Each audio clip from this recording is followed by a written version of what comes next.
di sini fungsinya Abdullah nih. Abdullah itu ibadah apa? Abdullah itu ibadatu ta'rif namanya. Ibadah ma'rifat disebutnya. Isinya di mana ibadahnya? Di dalam qalbu. Nah, jadi ibadah Abdullah itu cuma satu, selalu mengingat Allah. Tuh. Jadi kalau seandainya kita sudah dapat terus-menerus mengingat Allah, maka kita sudah masuk pada Abdullah, hamba Allah. Nah, ada manusia sebagai jasad.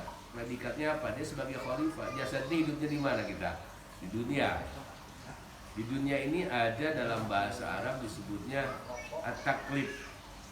Ada kewajiban-kewajiban bagi kita untuk melaksanakan kehidupan di dunia, termasuk kewajiban beribadah secara lahiriah yang disebut ibadah apa? Yang disebut ibadah syariat. Ibadah syariat. Nah, banyak tulisan agak ledeng. Ibadah syariat. Ibadah syariat ini diatur dalam ilmu syariah. Kewajibannya apa? Salah satunya sholat. Pokoknya kewajiban yang masuk pada 5 rukun Islam. Tuh, ibadah syariah. Nah, dalam ibadah syariah ini pun nanti ada 2 lagi. Ada ibadah mahdhah ya. Tulisan gini ya. Ada ibadah ghair mahdhah. Ibadah mahdhah mana? Yang rukun Islam. Ini nggak boleh kita tinggalin. Terutama masalah sholat. Saripuh-ripuh na urang, sagering-gering na urang, miskin na urang, sholat na ulah ditinggal tuh. Karena sholat mah bagian tina tihangna agama. Kewe cenah ge sholat mah lamun urang geus tenang, lamun urang geus beunghar, lamun urang geus beres urusan dunia. Justru sholat itu salah satu rewardnya dari Allah, beres urusan dunia. Nanti sholatnya sholat kayak gimana? Sholat yang memakai Abdullah, bukan sholat-sholatan. Kalau sholat-sholatan ya dia hanya mengerjakan rukun yang sholatnya, tapi hatinya tidak mantang pada Allah Subhanahu wa ta'ala. Itu masih sholat-sholatan. Lumayan lah nabinya ya. Nah, itu ibadah mahdhah. Ada lagi ibadah ghair mahdhah. Ibadah ghair mahdhah itu kayak ibadah sosial, ibadah-ibadah yang tidak diwajibkan, ibadah sosial, sedekah dan sebagainya, itu ghair mahdhah. Nah, di sini harus kita tahu bahwa kita bisa menjadi khalifah kalau kita sudah jadi Abdullah sebetulnya. Karena gini, pertaubatan itu pun ada 2. Ada taubat secara jasad, ada taubat secara ruhani. Kalau taubat secara jasad diibaratkan oleh Syekh Abdul Qadir Al-Jilani seperti kita memotong pohon tapi dari tengah-tengahnya, maka berpotensi untuk kembali tumbuh itu luar biasa cepat. Makanya kan akhirnya naon? Maksiat, tobat, maksiat deui, tobat deui, maksiat deui, tobat deui, maksiat deui, tobat deui. Tobatnya tobat sambal ya kan? Nah, negara itu. Nah, model kayak begitu tuh, maksiat kayak gitu itu, maksiat lahiriah itu, kalau kita berhenti di situ, udahlah saya nggak akan mabok lagi, saya nggak akan maling lagi. Tentu saat ada trigit. Gimana caranya supaya tidak trigit? Tobatnya melalui Abdullah.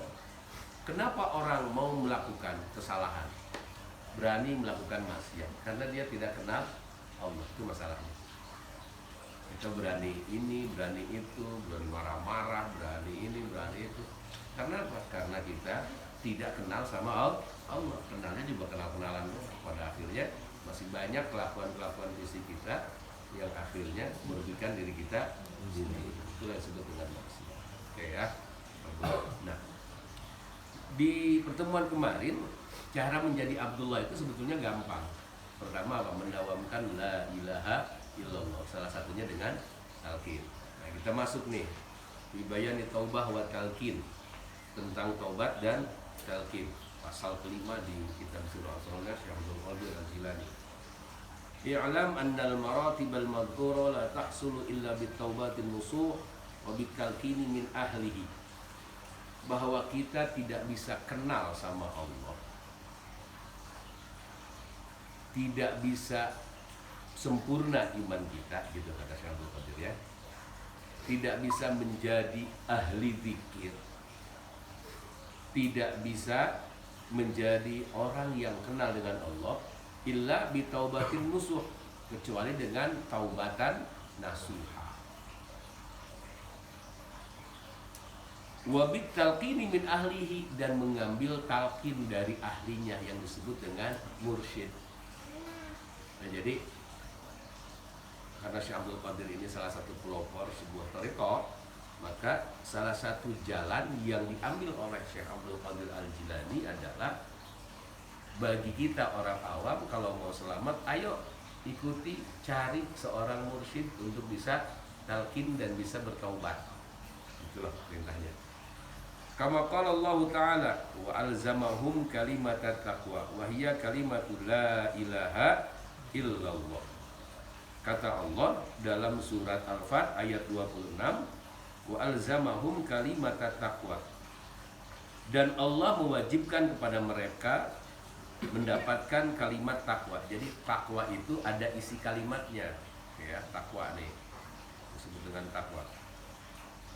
At-taqwa, takwa itu nama apa sih? Masjid ya, masjid at-taqwa gitu. At-taqwa, ini kan kata takwa ini kan ya kopinya kata di masjid seberapa kali, ribuan kali kita mendengarkan ittaqullah, ittaqullah, tapi nggak berefek karena khatibnya hanya mengucapkan saja sebagai rukun khutbah. Padahal kalimat takwa ini ada dalam Al-Quran. Apa itu kalimat takwa? Kalimat takwa itu adalah kalimat la ilaha illallah. Nah, ini kalimat takwa nih. Makanya meskipun kita punya wiridan yang lain, jangan lupa wirid ini nih, wirid apa? La ilaha illallah. Afdhalul dzikri fa'lam annahu la ilaha. Enggak ada lagi zikir yang bisa zikir lisan. Yang paling afdhal, yang paling sempurna hanya la ilaha illallah. Tapi nanti la ilaha illallah ini keluar dari dua kelompok. Pertama kelompok awam, yang kedua dari kelompok khos, kelompok khusus. Apa katanya?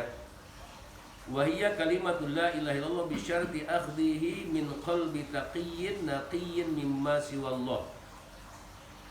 La kullu kalimatin tusma'u min afwahil 'amah.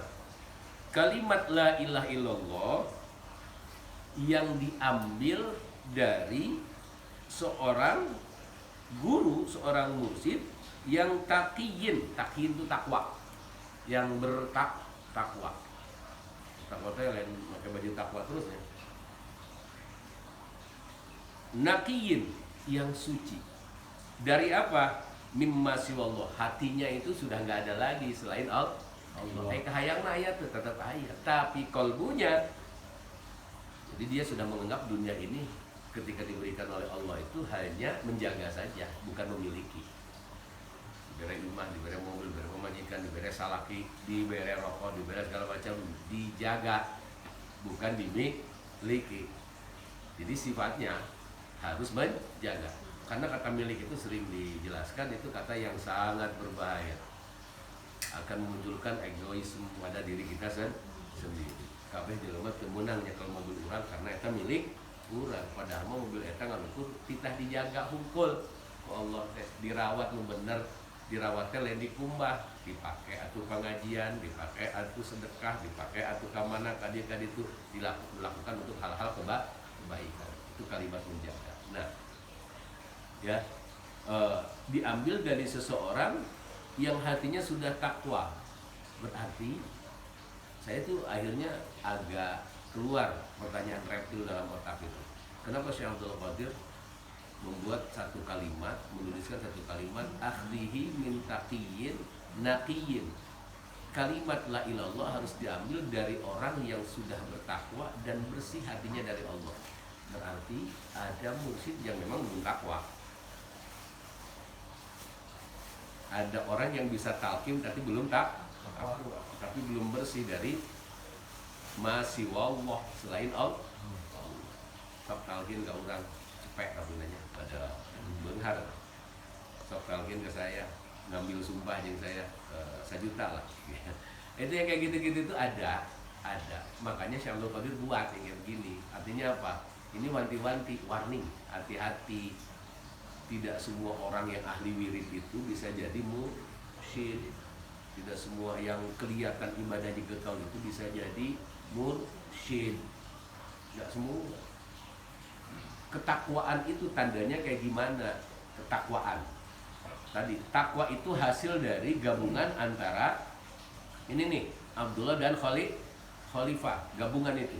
Pertama, dia memiliki jiwa Rahman Rahim.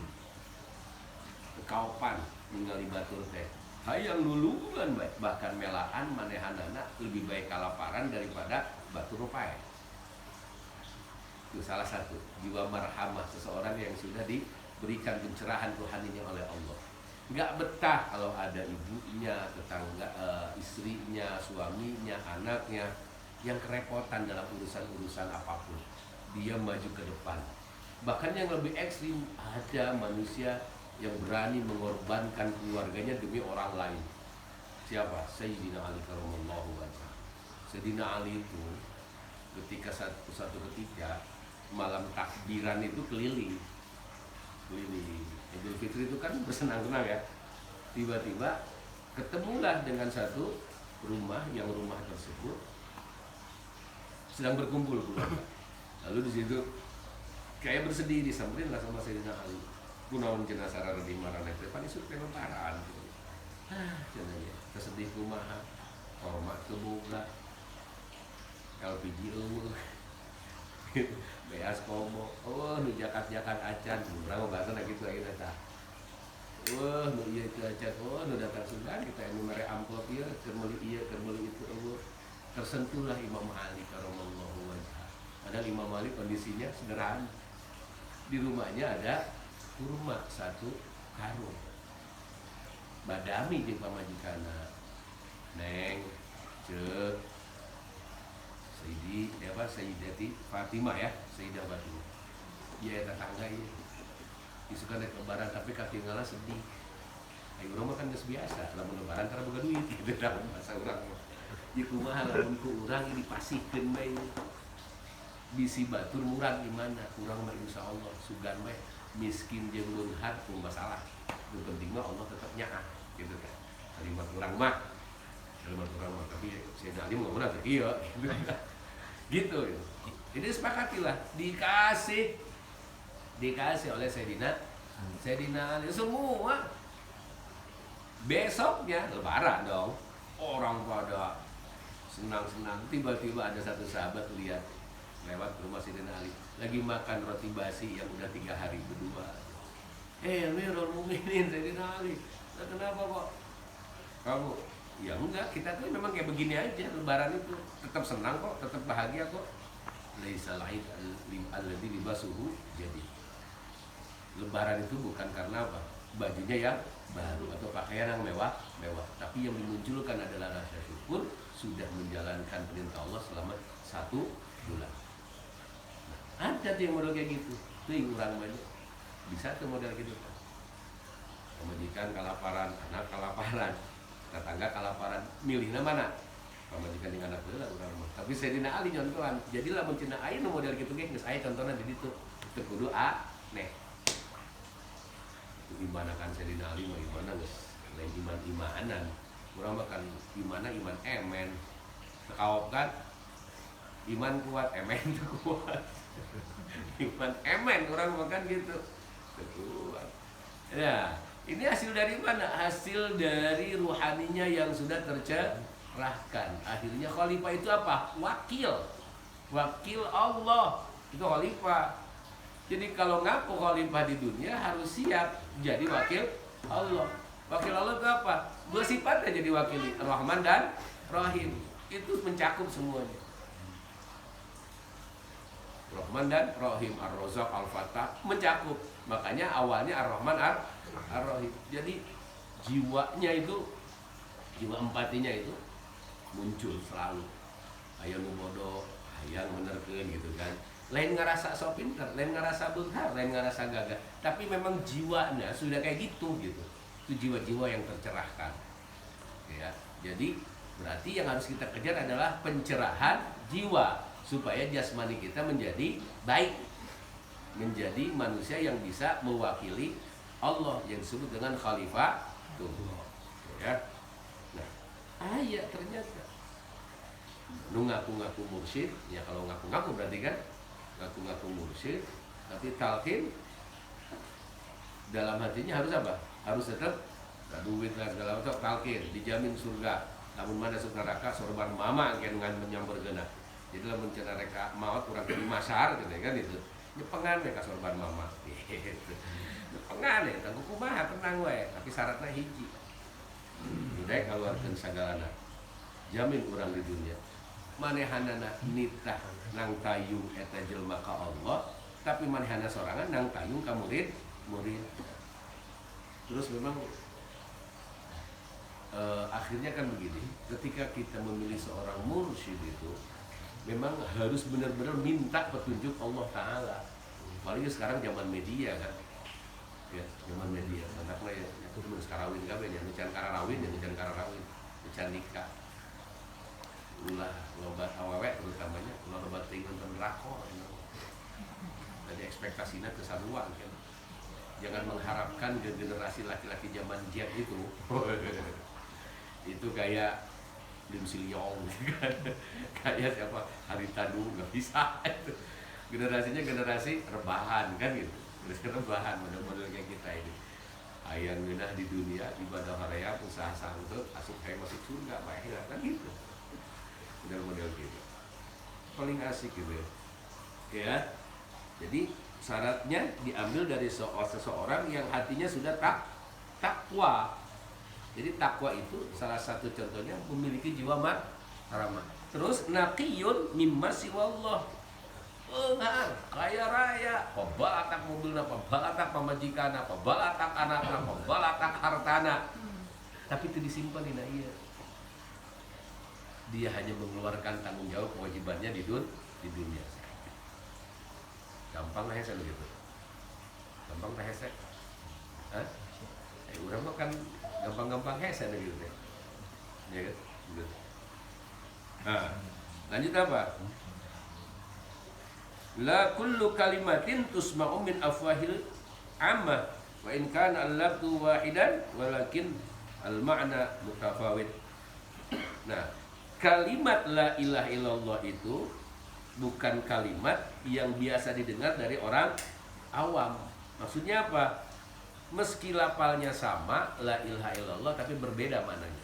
Namun orang awam la ilaha illallah teh hanya dipakai untuk kaget la ilaha illallah Muhammad Rasulullah gitu. Tapi efek la ilaha illallah Muhammad Rasulullah efek. Beres la ilaha Rasulullah mau azan sanggup salatna teh. Beda. Adalah tapi kalau la ilaha illallah dikeluarkan oleh orang yang khusus yang diambil dari talqin seorang mursyid, nah itu biasanya berbeda hasilnya. Jadi kalimat la ilaha illallah itu kalimat thayyibah fi kulli sumbulatin mi'atu habbah. Lamun kalimat kita sudah tertanam dalam jiwa kita, maka dia akan bercabang. Tiap cabangnya itu fi kulli sumbulatin mi'atu habbah. Ada 100 cabang setiap cabangnya itu. Itu hasil dari apa? Hasil dari la ilaha illallah. Ruhaninya sudah tercerahkan. 100 cabang itu apa? Kebaikan-kebaikan yang tersebar ke seluruh manusia, ke seluruh alam. Jadi ternyata kalau mau jadi orang baik dan selalu berbuat baik, benerkeun tauhidna, benerkeun la ilaha illallah, lah imahu bener salatna baik tapi tauhidna kosong. Akhirnya salatna Arab keuneun. Bahkan ada orang yang mengharamkan geuleuh gitu anu ngajarkeun hal-hal nu kaitanna jeung qalbu geuleuh. Pakai teorina kumaha? Lamun dina usul fikih mah pakai teorina naon? Fahkum bil dhahir wala tahkum bis sarair. Eta salah tempat eta. Ngahukuman jelema mah ku dhahirna we. Contohna kumaha? lamun aya siga Habib Rivaldi ieu pakai kopea, janggotan, pakai naon? Jubah, sorban, udel pada segede gaban, ban Vespa malahan double ke masjid. Takwa iya pasti asup surga. Nggak bisa kayak gitu, bro. Yang dilihat oleh Allah adalah innallaha la yanzuru ila ajsamikum wala ila suwarikum walakin yanzuru ila qulub hate. Udah tinggal urang mager mah pakaian biasa bae bari nangulung di cimol hate acak-acakan riweuh pulungan sigana urang mah nya pulungan makanya urusan ibadah mah ulah sok kepo batur kitu sakira-kira cek urang hade tuturkeun lamun teu hade ulah diomongkeun ongkos salat tapi anu ai maneh ongkos salat tapi ngomongkeun urang gitu sarua wae itu teh 11-17 dulu 11-12 ya makanya gitunya hati-hati ketika kita menilai seseorang. Nggak bisa, Allah tuh nggak pakai teori itu. Allah tuh yang dilihat apanya? Kalbunya. Ini tauhidnya bener nggak? Jadi jaminannya apa? Jaminannya kalau rohani kita tercerahkan nggak akan jadi nabi sih, karena nabi udah selesai kan. Jadi orang yang bisa bermanfaat untuk orang lain, itu kan tujuan utama kita. Khairun nas anfa'uhum linnas. Sebaik-baik manusia adalah bisa bermanfaat untuk orang lain setelah dirinya, setelah keluarganya, setelah handai tolannya, baru orang-orang di luar dirinya. Nah, gitu. Karena udah jadi nukitu teh lamun cenah pakai ilmu syariat unggul maka udah nu aya malah memilah-milah. Nu aya malah memilah-milah. Memilah-milah kumaha asa eta masalah salat. Pada pan aya salat teu kudu ditempokeun ka batur. Bisa jadi salat nanti imah tara jamaah geuning emang nu jamaah pasti asup surga. Can tentu. Anu teu jamaah pasti asup neraka, can tentu. Atana teu ditarima, can tentu kan gitu. Itu kan begitu bukan psikologi pikir, psikologi salat gitu. Ya, akhirnya naon? Akhirnya memilah-milah. Anu sok rajin ka masjid dan EKMK manehanana imahna deket ka masjid ya. Rajin ka masjid pas udah jauh disebutna lain ahlina. Dina pas pembagian zakat tong dibagi si eta mah. Padahal kondisinya mau punya hak zakat karena ka masjid aya kan gitu. Anu sok ka masjid dibere daging kurang teu deui kurban ya. Dibere daging kurbanna 4 bungkus jatah lempang ti imah ka masjid padahal manehanana punya naon? Punya lapak daging. Tukang daging banyak kayak gitu-gitu tuh. Makanya hati-hati. Ilmu itu bukan cuma ilmu zahir, ada juga ilmu batin. Kita lihat aja pelajarannya dari mana? Pelajarannya dari angin yang menerpa daun. Lamun angin ke kanan, daun ke mana? Hah? Ya ke kanan. Lamun angin ke kiri, daun ke mana? Ke kiri. Lamun angin ke tukang, daun ke mana? Nah, awak urang mah jiga daun. Kumaha naon? Kumaha angin, ruh, rih bahasa Arabna teh angin, ruh bahasa Arabna nu hirup dina awak urang. Jadi lamun ruhna wangi, wangi. Lamun ruhna tercerahkan, jadi wali. Baru jadi nabi. Diselesaikan di zaman Nabi Muhammad. Yang nama minimal jadi kekasih Allah dan dikasih oleh orang-orang yang mengasihi. Ya, jadi syaratnya diambil talqin itu dari siapa? Dari manusia yang hatinya bersih dan juga takwa. Tandanya tadi udah ya, tanda takwa sudah, tanda bersih hati sudah. Tanda takwa itu apa tadi? Tanda takwa salah satunya dia punya jiwa marhamah. Tanda masiwallah, tanda orang yang apa? Nakyun, bersih hatinya masiwallah, tidak merasa memiliki. Dia hanya bertanggung jawab atas titipan Allah. Oke. Jadi beda. Kalimat anu keluar ti orang awam, model-model orang itu tidak berpengaruh. Tapi yang keluar dari siapa? Dari orang yang sudah benar-benar tauhidnya bagus. Di anal qalba innama yahya idza akhza badru tauhid min qalbi hayyin fayakunu nadran kamilan wal badru ghairul baligh la yanbutu. Jadi hati itu bisa hidup ketika dengan la ilaha illallah, hati bisa hidup dengan la ilallah ketika kalimat la ilaha illallahnya itu diambil dari hati yang hidup juga. Jadi nggak sembarangan, kalau gitu itu nggak sembarangan. Itulah munculnya rek bertorikoh teh, rek bertorikoh ya, itu ulah tuturut mundi, kudu puasa heula, istiqoroh heula, kudu ieu heula, kudu belajar heula SOP ketorikohan teh kumaha. Ulah jadi malah jahat ketika bertorikoh teh, jahat ka diri sorangan, jahat ka keluarga. Bere wiridan kuburuna 10.000, 20.000 unggal isuk baca la ilaha illallah. Padahal manehanana boga kewajiban keneh keur memberi nafkah anak keluarga. 20.000 wiridan masuk kantor. Lu dulu biasana dia masuk kantor itu tepat waktu karena boga wiridan jadi lalai. Tepat waktu eta jahat ngaranna torikoh musik. Jadi ketika orang masuk ke sebuah torikoh itu bukan malah menjauhi dunia, tapi dia malah mengolah dunia dengan baik, dengan bagus. Allah. Bapak itu gak sepiak, kamu kayak ngomong Allah. La ilaha illallah. Bapak itu bocor aja, ada gede hujan aja. Kamu benar kan sorangan orang bermesraan dengan Allah, begitu ahli torikoh lain begitu, jahat begitu, ya kan?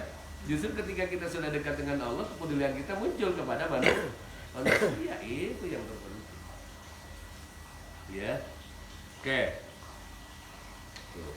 Bisa masuk nih, bisa ya. Jadi naon di bener kena tauhidna. Ayeuna mah sing bener bae wiridan dzikir la ilaha illallah kudu bener-bener. Walidzalika unzila kalimat tauhid fil Qur'anil azim maudi'aini ahaduma maqarinu bil qawli zahiri kama qala Allah Ta'ala fa idza qila lahum la ilaha illallah istakbirun. Nah ini nih, iya harus tahu nih. Jadi kalimat tauhid itu di Quran turun 2 ayat.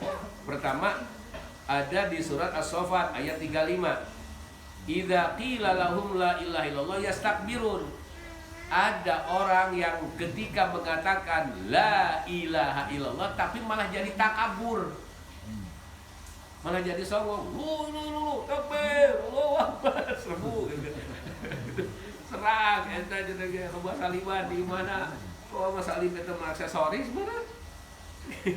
Di mana loba patung? Oh patung naik aksesoris mana kan gitu? Ya kan itu. Jadi ada kalimat la ilaha illallah kalau kita mengucapkan yang muncul sombong. Contoh, rajin wirid la ilallahnya, rajin ibadah zahirnya. Tapi yang muncul itu apa? Asa urang pang surgana, asa urang pang solehna, asa urang pang gagahna, asa urang pang pinterna, termasuk asa urang pang hinana. Temenang. Asa urang pang miskina, temenang. Kalimat sombong yang kayak begitu. Nah, itu ya. Jadi kalau ketika kita la ilaha illallah yang muncul adalah takabur, maka kita termasuk orang yang awam. Fahada fi haqqil awam. Wasani makrunun bil ilmil haqiqi kama qala Allah Ta'ala fa'alam annahu la ilaha illallah wastaghfir dzambika walil mu'minina wal mu'minat. Ada la ilaha illallah keluar dari orang khusus yang diambil dari seorang mursyid. Dan lulus ceritanya kan enggak semuanya orang yang bertorikoh itu lulus, enggak semuanya kan gitu. Ai malas-malasan tuh nurut ka mursyid mah. Kumaha makana lamun dina syair Arab dia mah. Inna tabiba gimana? Inna tabiba wal muallima ilahuma la yansohani idahuma lam yukroma. Sesungguhnya seorang dokter dan seorang guru tidak akan memberi nasihat, ya, kalau kita tidak memuliakan mereka. Ai dokter mah meureun nganasehatana disuntik, ari guru mah nganasehatana kunaon? Ku nasihat bener-bener. Fasbir lidaika in jafauta tobibaha wakna lijahlika in jafauta muallima. Bersabarlah, nikmati sakitmu kalau kamu galak sama doktermu. Teu narima naon anu diberikan ku dokter, cek dokter ieu obat 3 poe sakali di daharna. Sakali 3 poe atuh jengker per dosis. Ieu obat dimakan sehari 3 kali. Kita makan yang cuma 1 kali. Fasbir lidaika, ayo nikmati kesabaranmu. Tenurut kasa kadok ini syair ya, mahfudat namanya. Yang kedua, waqna lijahlika in jafauta mu'allima. Nikmati kebodohanmu atau rasakan kamu akan menjadi bodoh kalau kamu memusuhi atau menjauhi siapa? Gurumu. Kayak gitu. Yang dimaksud dengan menjauhi guru kumaha? Yang menjauhi guru, mendekati guru itu bukan berarti harus terus-terusan dekat kayak begini, enggak. Artinya selalu minta nasihat, selalu minta apa, selalu minta ilmu, minta fatwa. Fatwa hari ini apa, bukan untuk hari ini apa, supaya baik, supaya apa, taklimnya diikuti, apa segala macam. Waqna lijahlika, supaya tidak kena laknat. Supaya tidak kena laknat. Pada hakikatnya orang bodoh itu adalah orang yang berpenyakit, ya kan? Bodoh itu adalah penyakit terberat sebetulnya. Bukan asma, bukan jantung, bukan apa-apa. Bodoh adalah penyakit terberat manusia. Karena kebodohan bisa membuat manusia jadi bahimia apa? Binatang ternak atau binatang buas. Itu binatang buas. Kumaha contohna jelema jadi binatang ternak. Pagaweuna teh naon? Isuk-isuk mikiran dahar. Beurang mikiran nyatu. Sore mikiran babadong. Gitu terus kan itu. Terus penting-penting mikiran ngawadang. Hayang deui teu kaok lamun cenah aya dahareun teh teu kaok we. Isi ku batur, ieu can CF, bala-bala geus aya di dieu di cepengan. Nah, rakus. Orang kalau udah suka makan pasti suka minum, sering minum kan? Kalau udah sering minum dan makan pasti kenyang kan? Kalau udah kenyang jadi doyan tidur. Geus doyan tidur, hees bae sapopoe odom kata toloyo begitu kan. Makanya makan itu harus bukan dihemat, diukur gitu kan, diukur. Namun saya kira-kira can lapar pisan mah sedang kene, ayo jangan dulu makan. Kalau udah kenyang jangan terlalu kenyang, kan berlebihan itu nggak boleh apapun kan. Oke, paham ya. Jadi begitu. Ada la ilaha illallah yang keluar dari siapa? Dari hasil talqin.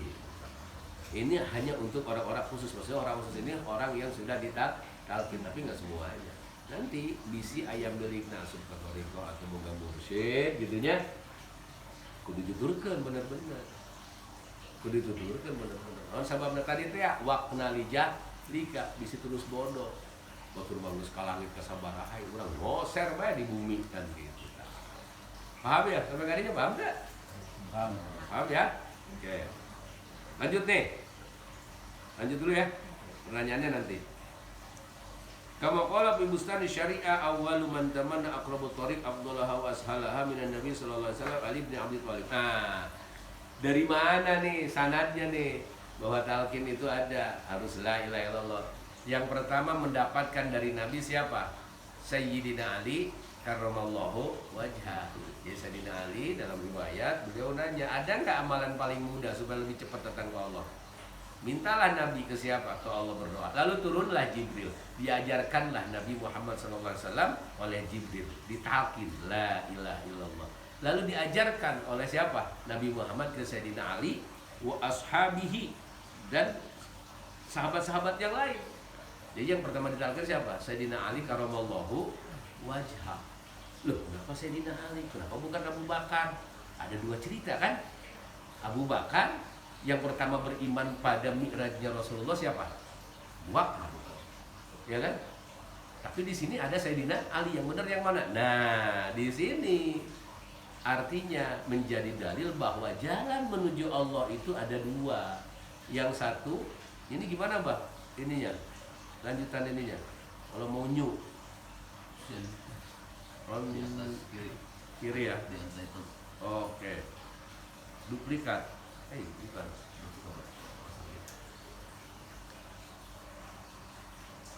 Rename. Back aja kan langsung keluar aja. Oh, back aja. Ulangi lagi. Oke. Alah, ya gambar naon ini. Oke ya.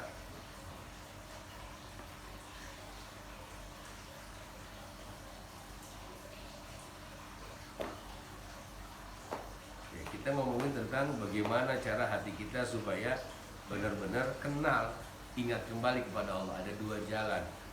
Yang pertama melalui jalur yang namanya thariqah.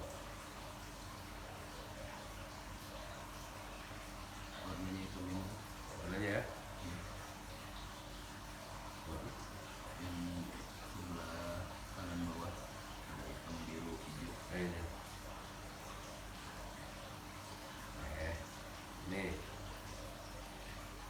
Kiri. Oh, muncul. Nah itu yang klik dulu. Udah.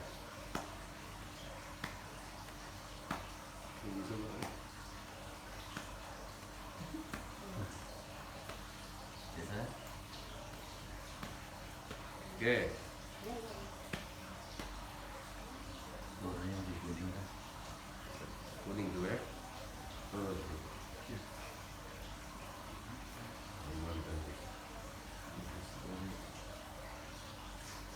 Oh ini. Oke. Lagi. Ada jalur taroki namanya. Ini pernah dijelasin nih. Ada jalur taro.